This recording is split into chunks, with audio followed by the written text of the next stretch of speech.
4 ماہ ذی قعدہ، ذی الحجہ، محرم اور پھر رجب، یہ اللہ تبارک و تعالی نے ان مہینوں کو اشہر الحرم قرار دیا ہے، حرمت والے مہینے۔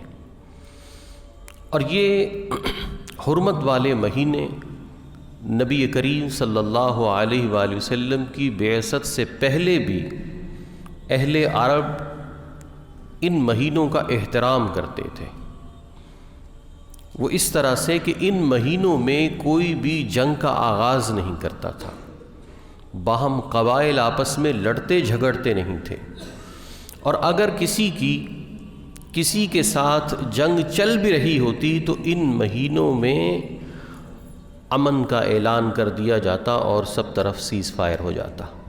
آپس میں دشمنیوں کی بنا پہ رستے بند کر دیے جاتے تھے۔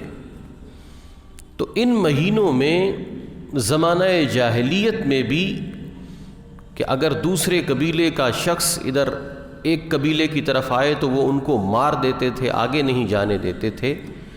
ان مہینوں میں کوئی کسی کا رستہ بھی نہیں روکتا تھا، چاہے ان میں کتنی صدیوں سے عداوت ہی چل رہی ہو۔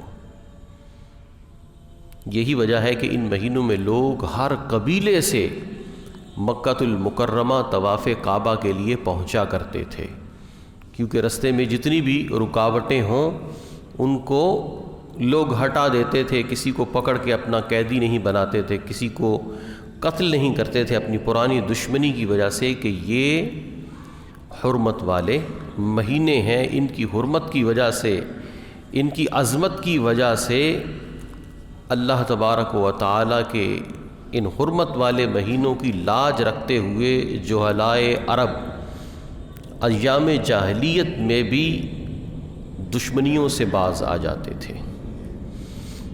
اور اللہ تبارک و تعالیٰ نے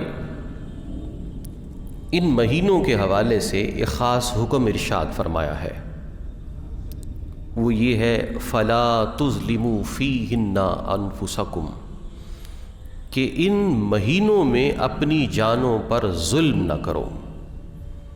فَلَا تُظْلِمُوا فِيهِنَّ أَنفُسَكُمْ، اپنی جانوں پر ان مہینوں میں ظلم نہ کرو۔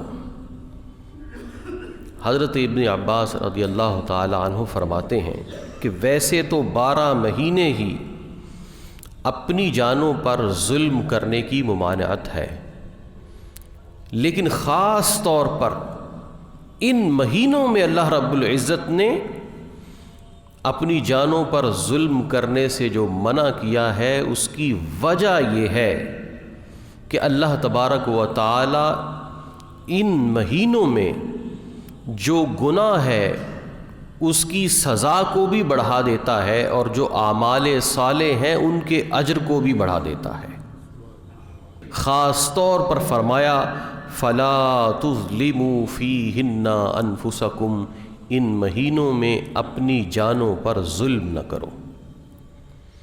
اب جب اپنی جان پر ظلم کرنے کے معنی کو ہم دیکھتے ہیں، جب یہ لفظ سنتے ہیں کہ اپنی جان پر ظلم نہ کرو، تو ہمارے ذہن میں کیا چیز آتی ہے کہ اپنی جان پر ظلم کرنا یہ ہے کہ اپنے آپ کو پنشمنٹ نہ دی جائے، اپنے آپ کو سزا نہ دی جائے۔